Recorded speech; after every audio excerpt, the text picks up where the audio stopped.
Et nous sommes à nouveau en direct depuis Tunis avec Brahim Ousleti, journaliste tunisien et analyste politique. Rebonsoir. Rebonsoir. Est-ce qu'on en sait plus sur les circonstances de la mort du président Béji Essebsi? Non, tout ce qu'on sait, c'est qu'il a été hospitalisé pour intoxication selon son fils Iné Haf. C'est tout, hein. Pour le reste, donc, il a été réadmis hier en fin d'après-midi, donc il est décédé ce matin à 7h, 7h30. L'annonce de son décès a été faite dans un communiqué de la présidence de la République vers 10h25. C'est tout ce qu'on sait pour le moment. Béji Essebsi, premier président tunisien à être élu démocratiquement, il était particulièrement apprécié par une bonne partie de la population. Quelles sont les réactions, que ce soit au niveau de la classe politique ou de la rue? Donc, bien entendu, les réactions sont unanimes pour saluer sa mémoire. Aussi bien dans la classe politique que chez les Tunisiens, bien entendu.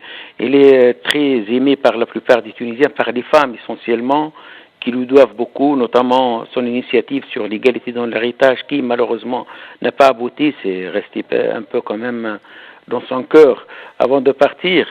Ça, c'est très important pour ça, d'autant plus que Béji Essebsi est également un grand homme d'État, il est connu mondialement. La preuve, c'est que beaucoup de chefs d'État et de gouvernement ont envoyé leurs condoléances. Donc, vous venez de citer tout à l'heure le roi Mohamed VI.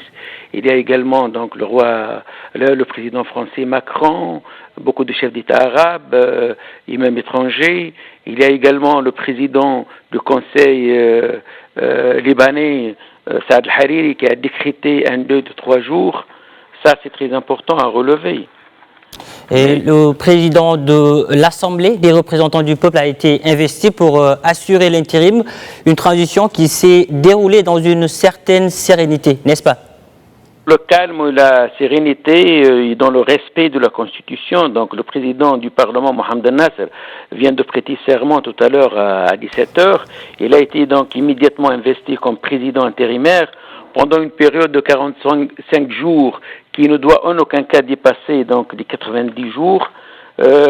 Au cours de cette période, donc l'instance supérieure indépendante des élections, l'ISI, doit organiser une élection présidentielle anticipée.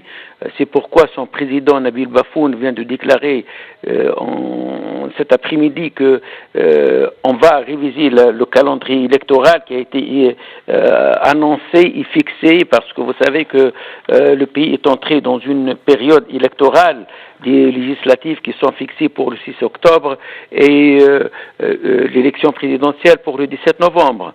Donc les 90 jours ne doivent pas donc dépasser le 23 octobre dernier. On s'attend à ce qu'il y ait eu quand même un petit remaniement du calendrier électoral. Merci Brahim Ousleti. Je rappelle que vous êtes journaliste tunisien et analyste politique.